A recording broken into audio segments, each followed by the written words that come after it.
S'écraser à travers la jungle extraterrestre n'était pas la seule erreur qu'il avait commise lors de son voyage. Crier à chaque insecte bourdonnant et trébucher sur les racines n'en faisait pas partie. Et ce n'était même pas la fois où il s'était ridiculisé en essayant de faire fuir un lézard inoffensif avec un bâton qu'il agitait comme une épée. Non, il aurait dû se taire la première fois qu'il a commis une erreur grave. Car en tant qu'errant humain loin de chez lui, il apprendra bientôt que certains gestes ont le poids de demandes en mariage, de pactes de sang, et peut-être même d'un contrat de 10 générations sur d'autres planètes, mais n'ont aucune signification ici, sur Terre. Lorsqu'il la rencontra, il n'en était pas conscient. Une paire d'oreilles frémissantes pourrait dicter le cours de sa vie quelque chose dont il n'était pas conscient. Agitant ses bras comme un danseur essayant de faire transpirer des coléoptères, il avait involontairement marché sur une attaque de bête. Crier à plein poumon effraya les prédateurs plus que n'importe quel combat physique ne pourrait jamais le faire. Il se prépara à une destruction imminente, mais soudain, un tourbillon de fourrure de muscles et de puissance impériale s'abattit sur la bête. Ses piétinements frénétiques ressemblaient à une mauvaise farce comparée aux griffes et à la grâce de la princesse extraterrestre pendant la bataille. Il comprit qu'il avait été sauvé par quelqu'un de plus puissant et plus voyant que la plupart des héroïnes de science-fiction quand elle se tenait au-dessus de lui, après la poitrine haletante et les dents étincelantes. Dans sa hâte d'exprimer sa gratitude, il a balbutié quelques phrases incohérentes. « Excellente économie. Mon unique intention était de détourner votre attention. Pas question. » Sans se laisser décourager, elle pencha la tête sur le côté. Il ne pouvait s'empêcher de fixer ses oreilles, dressées comme certains hommes contemplent des bijoux. Leurs mouvements nerveux revinrent, et il tâtonna avec sa main et en caressa une avant de pouvoir se ressaisir. Un seul geste rapide d'appréciation, comme si elle était un chiot errant. Le temps s'arrêta. Elle se tendit ses pupilles, se dilatèrent, et le son qui émanait de sa poitrine était plus un sursaut qu'un cri de rage. Quand elle a senti ce contact, elle a su que c'était une limite qu'elle ne franchirait jamais sans un engagement permanent. Pour lui, il s'agissait simplement de mains anxieuses, agissant avec anxiété. « Oui, mais strictement platonique des caresses amicales », murmura-t-elle, sa voix tremblant d'un mélange de colère et de possessivité. « M'a caressé les oreilles. » Il hésita, ayant déjà fait marche arrière, et balbutia à nouveau. « Oui, je suis vraiment désolé. C'était un pur accident. Il y a eu un malentendu culturel concernant les caresses non sollicitées et les tiraillements de laisse. » Sa voix était devenue plus forte au fur et à mesure qu'elle parlait. « Je vous assure. » Elle cria, et les bois autour d'eux tremblèrent et elle dit « Nous sommes liés. » Il la regarda en état de choc et cligna des yeux. « Liés ?» se demanda-t-il. Peut-être voulait-elle dire « liés émotionnellement », comme dans ces affreuses émissions de télé-réalité où les gens se lient par la souffrance. Alors qu'elle se rapprochait cependant, ses terminaisons nerveuses se contractèrent à la pensée que ce qu'elle regardait aurait pu être quelque chose de beaucoup plus durable. « Écoute, tout ce que j'ai fait, c'est toucher tes oreilles. » Dès qu'il a dit cela, un certain nombre de spectateurs dans l'ombre ont poussé un soupir, indiquant que son peuple n'était manifestement pas intéressé à ce qu'il essaie de toucher le leur. Dans ma culture, caresser les oreilles est un rituel de partenariat éternel. Le faire sans prévenir est audacieux. L'un d'eux murmura quelque chose de révérencieux. Un autre tomba à genoux comme s'il venait de revendiquer la propriété d'un trône. Elle grogna au témoin et se pencha assez près pour qu'il sente la chaleur de son souffle. Elle pencha à nouveau la tête, ses pupilles se rétrécissant, et dit « Tu m'as revendiquée humaine. » Il agita les mains en signe de désapprobation. « Je n'ai rien affirmé. Je n'ai même pas d'assurance pour ce voyage. Sur Terre, les gens caressent les animaux et leur grattent derrière les oreilles sans y penser. Vous vous liez librement avec des inconnus. Votre espèce doit être imprudente, au-delà de toute mesure. Il a concédé « Nous swipons beaucoup à droite ». Sa confusion à propos de la référence a aggravé les choses. La conversation a dégénéré en une spirale d'insinuations dont il ne pouvait s'échapper. Les tentatives de clarification n'ont fait qu'ajouter à la confusion. « Je n'ai caressé qu'une seule fois », insista-t-il. Et ce n'était même pas une caresse complète, plutôt une légère effleurement. Mais tout petit bout de doigt, c'était inutile. Absolument pas. Un mélange de colère et d'une brûlure inconnue obscurcissait le regard de la princesse. Ces mots, juste le bout suffit, ont presque fait quitter son corps à son esprit. Nerveusement, il tenta de rire de la situation, mais elle saisit son bras avec des griffes qui auraient pu le trancher. Elle s'adressa au spectateur surpris. « Cet humain est mon compagnon lié. Il est à moi !» en le tenant fièrement. Les chuchotements se répandirent, des halètements retentirent, et il savait qu'en cette seconde insensée, sa réputation avait été modifiée à jamais.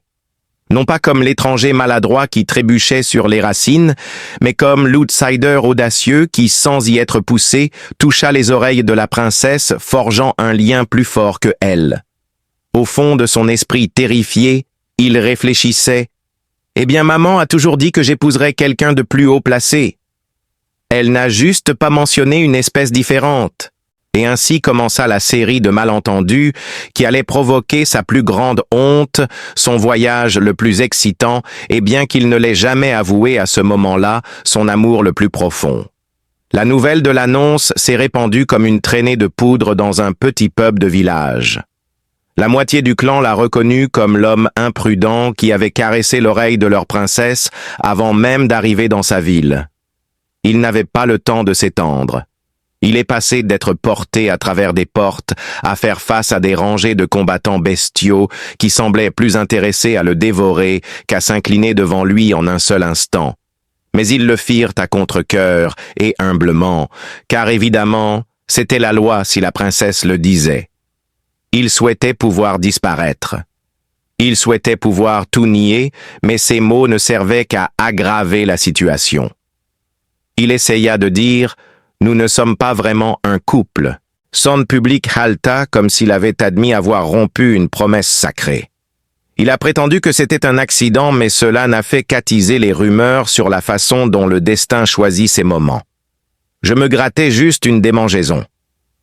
Le public est entré dans une frénésie scandalisée quand il l'a finalement lâché. Un besoin caché non exprimé s'est traduit par une démangeaison. Il a clairement fait savoir qu'il la gratifiait publiquement. Debout, la princesse souriait à sa tentative frénétique d'autodestruction. Toutes les rejets sonnaient comme des affirmations. La fierté courageuse était interprétée comme chaque rire désespéré. À l'arrivée de son père, le chef, tout le clan en était venu à croire que l'humain était entré dans le clan sans avertissement, avait ignoré toutes les normes sociales et avait pris le trône comme si de rien n'était. Les yeux dorés et brillants du chef l'observaient, tandis qu'il questionnait d'une voix basse et autoritaire « Dis-tu la vérité? As-tu tendu la main et touché les oreilles de ma fille sans réfléchir ?» L'homme se préparait à se défendre en ouvrant la bouche.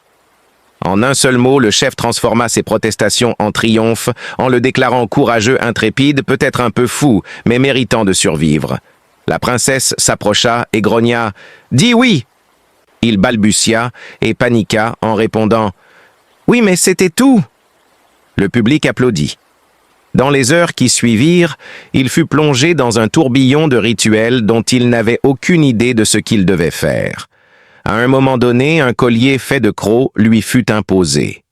Il s'étouffa de surprise et le laissa tomber, mais ils hochèrent la tête comme si c'était une déclaration puissante de rejeter de tels trophées. À un autre moment, il fut contraint de s'asseoir aux côtés de la princesse, tandis que des guerriers lui posaient des énigmes dont il ignorait qu'il s'agissait d'énigmes. À la question « Qu'est-ce qui rend un partenaire fort ?» il a involontairement introduit de nouvelles traditions en lâchant probablement des collations. Le public a halté, puis a hoché la tête en signe d'accord louant sa compréhension de l'endurance. Les choses ont pris une mauvaise tournure lorsque la conversation a dévié vers les rituels de liaison. Un vieil homme avec un sourire édenté demanda « L'humain a-t-il démontré son endurance ?» La personne s'étouffa presque avec sa boisson. Ses tentatives d'explication ont lamentablement échoué. Les humains prennent les choses lentement, tu sais. D'abord un dîner, quelques rendez-vous, pas tout de suite des trucs dans les oreilles.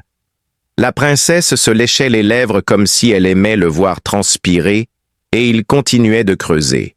Nous aimons commencer par des caresses légères, peut-être une étreinte, puis nous progressons. Tout le clan était en émoi, et il ne pouvait plus s'arrêter. Donc les humains taquinaient avant de s'engager complètement, demanda la princesse, la tête penchée et ronronnant, tandis qu'un guerrier s'éventait et qu'un autre murmurait quelque chose à propos de couches rituelles. En même temps, il mourait littéralement à l'intérieur. « Oui », murmura-t-il, et le public s'emballa, pensant avoir percé le code de la cour humaine. Il avait envie de se cacher dans un trou et de disparaître, plutôt que de le traiter comme un malheureux vagabond qui avait accidentellement touché les mauvaises oreilles. Il était couvert d'attentions supplémentaires de nourriture et de boissons, comme s'il était le plus grand amant de la galaxie. Malgré l'embarras et le brouhaha, il ne pouvait s'empêcher de remarquer que la princesse l'observait avec un intérêt sincère plutôt qu'avec mépris. Malgré sa suffisance et sa domination, son expression s'adoucissait chaque fois qu'il se trompait. Oui, elle a ri, mais ce n'était pas méchant. Le ton était presque affectueux. Le fait qu'elle le traite comme un cas unique, ou le fait qu'il commençait à apprécier cela était plus terrifiant pour lui. La pression persistait même à la tombée de la nuit. Quelqu'un a affirmé qu'une tanière lui appartenait désormais et il y a été escorté. Suivant le mouvement, la princesse semblait espérer qu'il comprendrait un protocole non énoncé. Il fit une autre tentative pour expliquer que les gens n'étaient pas si rapides et que dans sa culture, caresser une oreille ne signifiait pas s'engager pour la vie, mais elle ne fit que rire. « Tu m'as déjà marqué même si ton peuple est lent », continua-t-elle, sa voix baissée d'une manière qui lui retournait l'estomac. « Peux-tu vraiment t'en aller à ce stade ?» Il balbutia une explication concernant les différences culturelles, les écarts culturels et le besoin d'espace personnel. Elle se rapprocha ses oreilles, touchant sa joue, et murmura « Alors peut-être que je dois apprendre vos coutumes. » Le ton était progressif, moqueur et montant. C'était insupportable. Ces phrases apparemment innocentes prenaient une tournure sinistre, et il se retrouva pris entre le désir de fuir et d'explorer le potentiel terrifiant de leur lien. Il était déjà dépassé par les événements au lever du soleil. Le clan le traitait comme un scandale et une attraction, chuchotant à quel point il était courageux, audacieux et dangereux chaque fois qu'il passait, exprimant leur admiration pour son courage face à ses griffes et son autorité, ainsi que l'admiration de la foule à l'extérieur. Il n'était pas dangereux, juste maladroit. Chaque pas était un faux pas potentiel. Mais d'une certaine manière, même ses gaffes devenaient brillantes. Les guerriers haletaient devant son rejet symbolique de la violence quand il trébucha et fit tomber un râtelier d'armes. Il chuchotait que son éternuement pendant une réunion du conseil était un signe de fertilité. Il lui était impossible d'exprimer son opinion sans que quelqu'un ne compose une chanson à ce sujet. La princesse, sans surprise, en tirait une grande joie. Elle l'accompagnait comme si elle avait trouvé la gemme la plus hilarante de la galaxie. Chaque fois qu'il tentait d'exprimer son désaccord, elle riait simplement et déformait encore plus ses mots. Il finit par dire « Je n'ai pas ma place ici », ce à quoi elle répondit avec un sourire malicieux. Il balbutia « Non, tu m'appartiens », en essayant de la corriger, mais son peuple n'entendit que la confirmation. Le pire était le voyage. Selon la tradition, les couples nouvellement liés devaient voyager ensemble pour prouver que leur connexion pouvait endurer les difficultés. Il avait anticipé une courte promenade ou peut-être du camping, mais au lieu de cela, il fut traîné à travers un terrain sauvage entouré de bêtes qui le traitaient comme un apéritif, tandis que la princesse glissait en avant sans effort. Elle souriait méchamment en le taquinant sans relâche, lui offrant sa main une seconde et le laissant tomber la suivante. Ce n'était pas que des moqueries, cependant. Entre les humiliations, il y avait des moments qui la déconcertaient. Par exemple, lorsqu'il s'est coupé la main en essayant de réparer un outil cassé, elle l'a bandé doucement ses oreilles, frémissant comme si l'acte la troublait. Elle se couvrit la bouche quand il la fit rire en imitant maladroitement les grognements de ses aînés, mais sa queue remuait de manière qu'elle ne pouvait dissimuler. Parfois, elle le regardait non pas comme une proie ou un possesseur, mais comme quelqu'un qui l'avait prise par surprise de manière qu'elle n'avait pas anticipée. Les malentendus culturels s'intensifièrent. Il essaya de louer sa force une nuit en lui disant « Tu es incroyable !» Elle se figea, son visage devint rouge sous sa fourrure, et elle dit « Dire ça à voix haute. Tu m'as porté dehors comme si je ne pesais rien. » C'était une déclaration puissante. Comprends-tu que chez mon peuple, c'est un vœu de s'accoupler? Au moment où il a réalisé ce qui s'était passé, son estomac était déjà tombé. « J'étais juste gentil !» a-t-il crié, mais à ce moment-là, il était déjà trop tard. De petites choses le trahissaient. Un matin, il bâilla bruyamment, mais elle se pencha et ronronna à la place. « Alors tu te prépares à bondir. » Il se brossait les dents, et elle se demandait si les gens aiguisaient toujours leur croc avant la cour. Elle répandit la nouvelle que son compagnon avait confessé sa dévotion sous les étoiles. Soudain, le clan prépara un festin. La goutte d'eau fut quand il essaya de chasser un insecte qui ressemblait à un moustique en murmurant « Arrête de me piquer !» En réponse, les oreilles de la princesse se dressèrent. « Tu permets à d'autres de te piquer !» grogna-t-elle de manière possessive, et l'insecte fut immédiatement englouti dans une boule de plasma émanant de son gant. Il faillit mourir en s'étouffant avec sa brosse à dents. Il ne pouvait pas surpasser une guerrière, mais il pouvait réparer des équipements cassés avec des bouts de ferraille et de l'obstination. Malgré l'embarras, quelque chose a changé. Il a commencé à réaliser que dans son monde, ses faiblesses étaient des forces. Il ne pouvait pas lutter contre des bêtes à griffes, mais il pouvait réparer des équipements cassés avec des fils et du ruban adhésif étonnant tout le monde. Il essaya de clarifier que c'était simplement de l'ingénierie, mais il s'inclinait toujours. La princesse observait avec des yeux neufs, le traitant comme une blague qu'elle refusait de reconnaître comme drôle. Maintenant, elle semblait fascinée et elle s'asseyait à côté de lui la nuit s'enquérant des coutumes humaines. Il grimaça et enfouit son visage dans ses mains en essayant d'expliquer les rendez-vous, les fleurs, les films et la mauvaise cuisine. Elle écoutait attentivement, les oreilles dressées par la pensée. Puis elle paraphrasait ces mots d'un ton rusé, les transformant en quelque chose de scandaleux. Alors les gens achètent des cadeaux pour apaiser leurs partenaires avant qu'ils n'attaquent. Elle riait jusqu'à ce que ses yeux la trahissent et il gémissait à voix basse. Elle le défendait farouchement quand quelqu'un se moquait de lui, trop durement se tenait à ses côtés au combat quand le danger frappait et l'appelait le sien.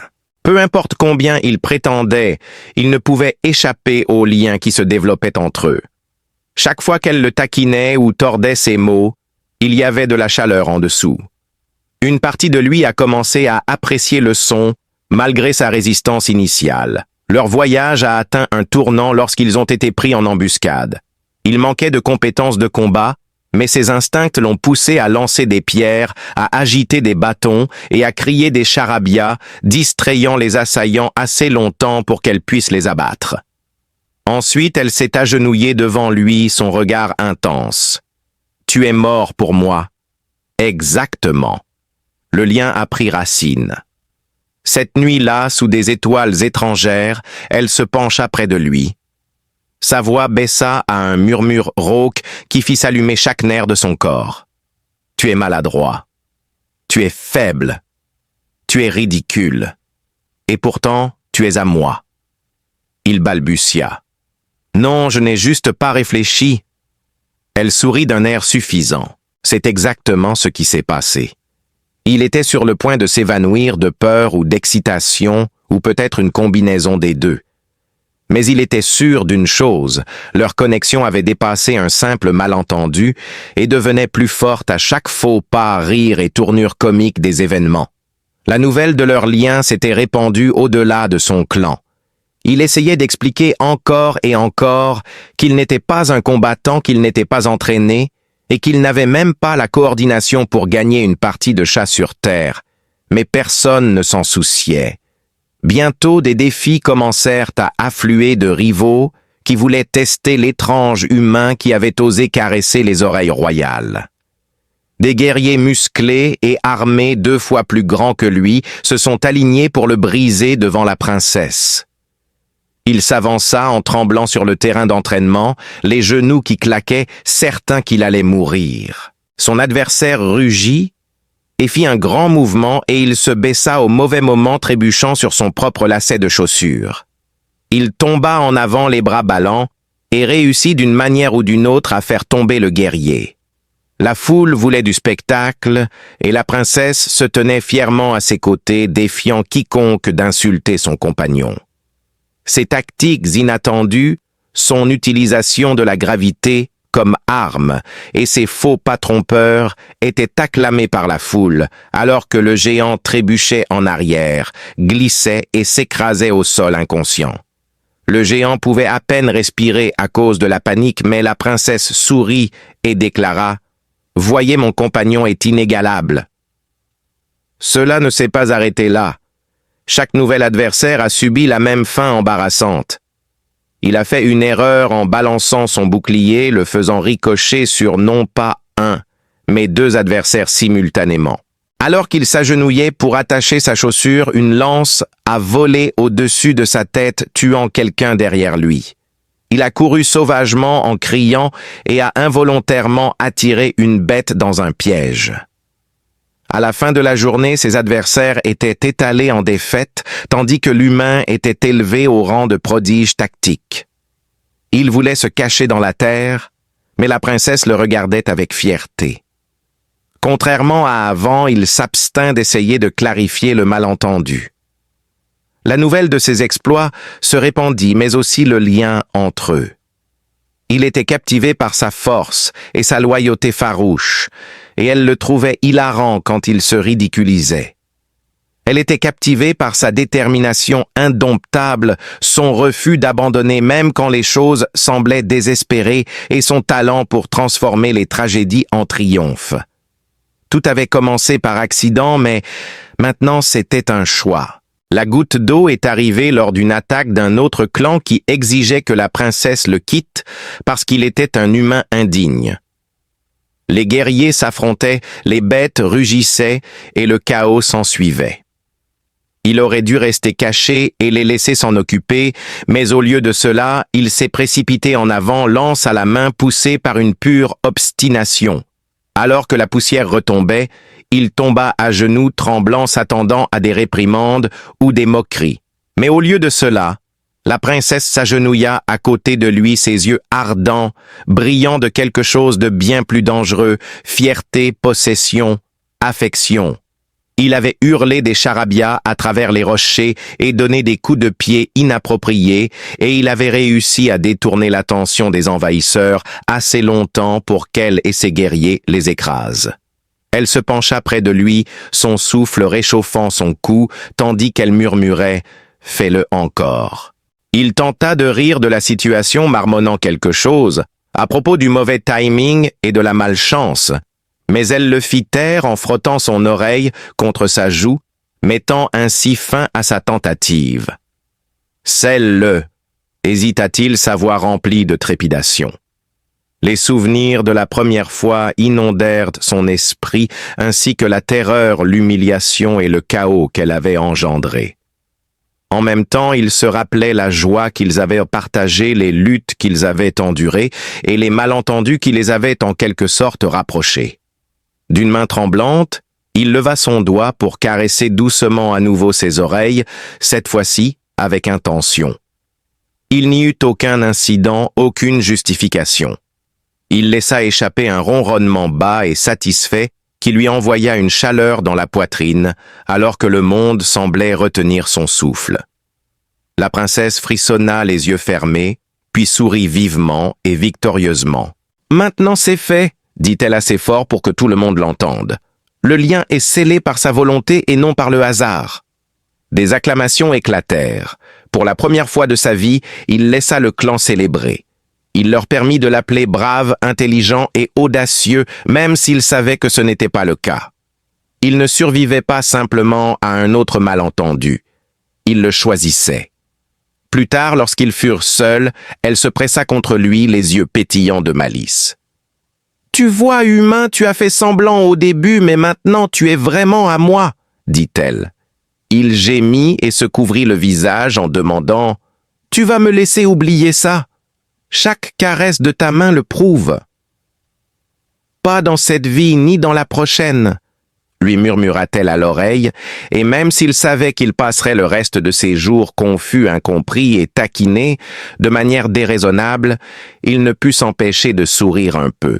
Un partenaire qui pouvait voir au-delà de ses imperfections, un lien qui transformait sa vulnérabilité en force, et un amour aussi fou et ridicule que la galaxie elle-même, étaient tous des cadeaux qu'il n'avait jamais espéré recevoir de l'accident qui avait commencé par un coup accidentel.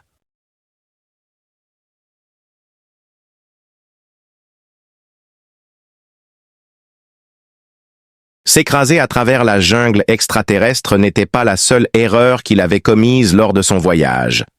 Crier à chaque insecte bourdonnant et trébucher sur les racines n'en faisait pas partie.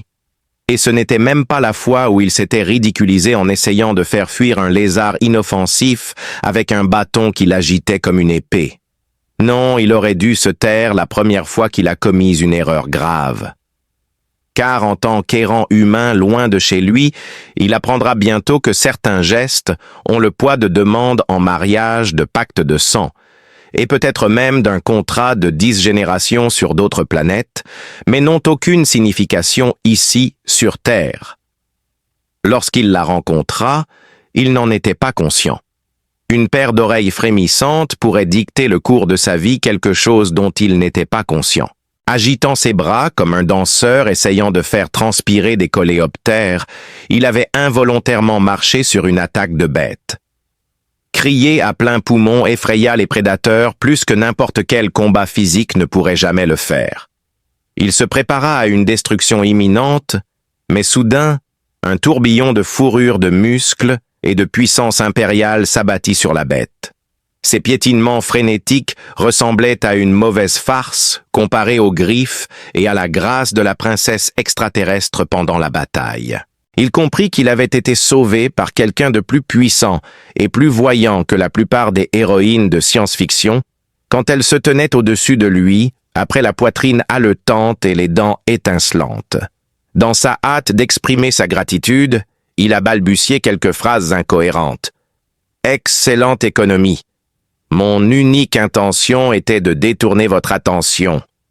Pas question. » Sans se laisser décourager, elle pencha la tête sur le côté. Il ne pouvait s'empêcher de fixer ses oreilles, dressées comme certains hommes contemplent des bijoux. Leurs mouvements nerveux revinrent, et il tâtonna avec sa main et en caressa une avant de pouvoir se ressaisir. Un seul geste rapide d'appréciation, comme si elle était un chiot errant. Le temps s'arrêta. Elle se tendit ses pupilles, se dilatèrent, et le son qui émanait de sa poitrine était plus un sursaut qu'un cri de rage. Quand elle a senti ce contact, elle a su que c'était une limite qu'elle ne franchirait jamais sans un engagement permanent. Pour lui, il s'agissait simplement de mains anxieuses, agissant avec anxiété. « Oui, mais strictement platonique des caresses amicales », murmura-t-elle, sa voix tremblant d'un mélange de colère et de possessivité. « M'a caressé les oreilles. » Il hésita, ayant déjà fait marche arrière, et balbutia à nouveau. « Oui, je suis vraiment désolé. C'était un pur accident. Il y a eu un malentendu culturel concernant les caresses non sollicitées et les tiraillements de laisse. Sa voix était devenue plus forte au fur et à mesure qu'elle parlait. « Je vous assure. » Elle cria, et les bois autour d'eux tremblèrent, et elle dit « Nous sommes liés. » Il la regarda en état de choc et cligna des yeux. « Liés ?» se demanda-t-il.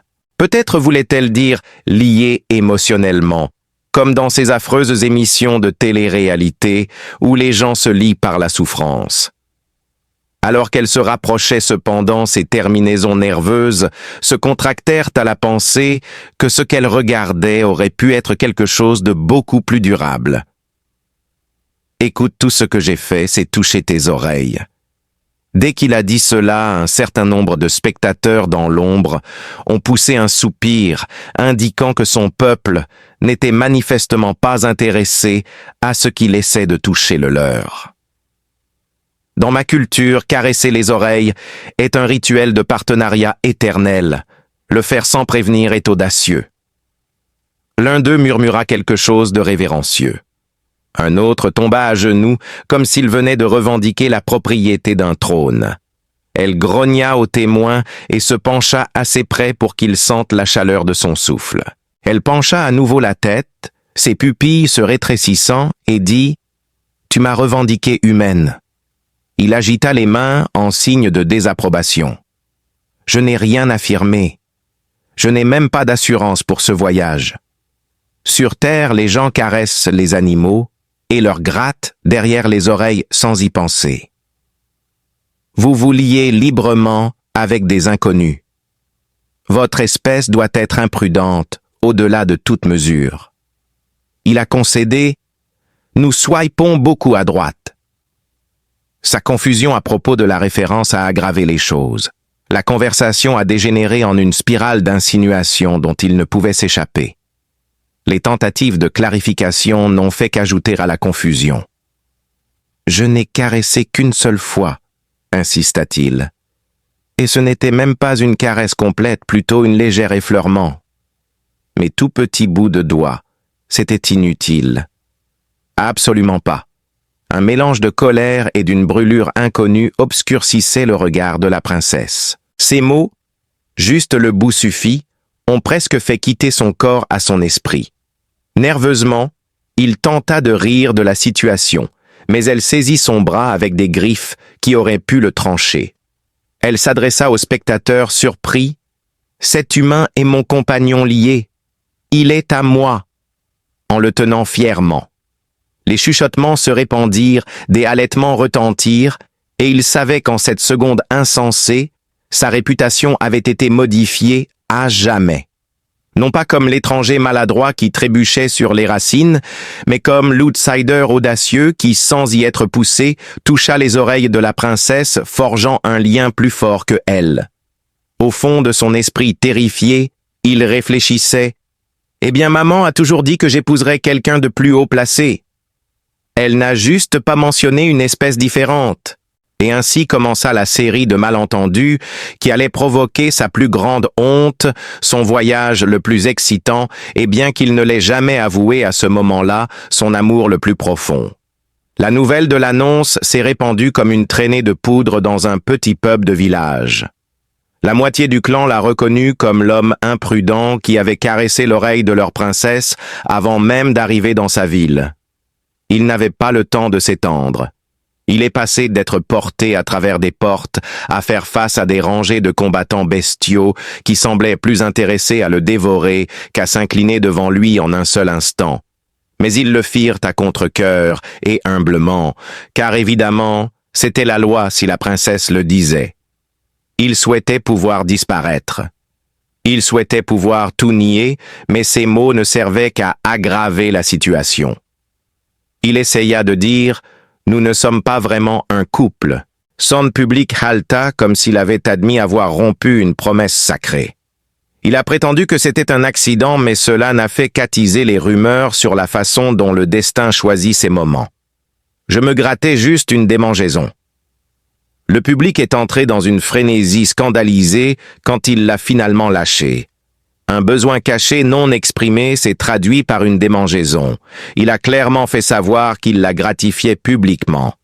Debout, La princesse souriait à sa tentative frénétique d'autodestruction. Toutes les rejets sonnaient comme des affirmations. La fierté courageuse était interprétée comme chaque rire désespéré. À l'arrivée de son père, le chef, tout le clan en était venu à croire que l'humain était entré dans le clan sans avertissement, avait ignoré toutes les normes sociales et avait pris le trône comme si de rien n'était. Les yeux dorés et brillants du chef l'observaient, tandis qu'il questionnait d'une voix basse et autoritaire « Dis-tu la vérité? As-tu tendu la main et touché les oreilles de ma fille sans réfléchir ?» L'homme se préparait à se défendre en ouvrant la bouche. En un seul mot, le chef transforma ses protestations en triomphe, en le déclarant courageux, intrépide, peut-être un peu fou, mais méritant de survivre. La princesse s'approcha et grogna « Dis oui !» Il balbutia et paniqua en répondant « Oui, mais c'était tout !» Le public applaudit. Dans les heures qui suivirent, il fut plongé dans un tourbillon de rituels dont il n'avait aucune idée de ce qu'il devait faire. À un moment donné, un collier fait de crocs lui fut imposé. Il s'étouffa de surprise et le laissa tomber, mais ils hochèrent la tête comme si c'était une déclaration puissante de rejeter de tels trophées. À un autre moment, il fut contraint de s'asseoir aux côtés de la princesse, tandis que des guerriers lui posaient des énigmes dont il ignorait qu'il s'agissait d'énigmes. À la question « Qu'est-ce qui rend un partenaire fort ?» il a involontairement introduit de nouvelles traditions en lâchant probablement des collations. Le public a haleté, puis a hoché la tête en signe d'accord louant sa compréhension de l'endurance. Les choses ont pris une mauvaise tournure lorsque la conversation a dévié vers les rituels de liaison. Un vieil homme avec un sourire édenté demanda « L'humain a-t-il démontré son endurance ?» La personne s'étouffa presque avec sa boisson. Ses tentatives d'explication ont lamentablement échoué. Les humains prennent les choses lentement, tu sais. D'abord un dîner, quelques rendez-vous, pas tout de suite des trucs dans les oreilles. La princesse se léchait les lèvres comme si elle aimait le voir transpirer, et il continuait de creuser. Nous aimons commencer par des caresses légères, peut-être une étreinte, puis nous progressons. Tout le clan était en émoi, et il ne pouvait plus s'arrêter. Donc les humains taquinaient avant de s'engager complètement, demanda la princesse, la tête penchée et ronronnant, tandis qu'un guerrier s'éventait et qu'un autre murmurait quelque chose à propos de couches rituelles. En même temps, il mourait littéralement à l'intérieur. « Oui », murmura-t-il, et le public s'emballa, pensant avoir percé le code de la cour humaine. Il avait envie de se cacher dans un trou et de disparaître, plutôt que de le traiter comme un malheureux vagabond qui avait accidentellement touché les mauvaises oreilles. Il était couvert d'attentions supplémentaires de nourriture et de boissons, comme s'il était le plus grand amant de la galaxie. Malgré l'embarras et le brouhaha, il ne pouvait s'empêcher de remarquer que la princesse l'observait avec un intérêt sincère plutôt qu'avec mépris. Malgré sa suffisance et sa domination, son expression s'adoucissait chaque fois qu'il se trompait. Oui, elle a ri, mais ce n'était pas méchant. Le ton était presque affectueux. Le fait qu'elle le traite comme un cas unique, ou le fait qu'il commençait à apprécier cela était plus terrifiant pour lui. La pression persistait même à la tombée de la nuit. Quelqu'un a affirmé qu'une tanière lui appartenait désormais et il y a été escorté. Suivant le mouvement, la princesse semblait espérer qu'il comprendrait un protocole non énoncé. Il fit une autre tentative pour expliquer que les gens n'étaient pas si rapides et que dans sa culture, caresser une oreille ne signifiait pas s'engager pour la vie, mais elle ne fit que rire. « Tu m'as déjà marqué même si ton peuple est lent », continua-t-elle, sa voix baissée d'une manière qui lui retournait l'estomac.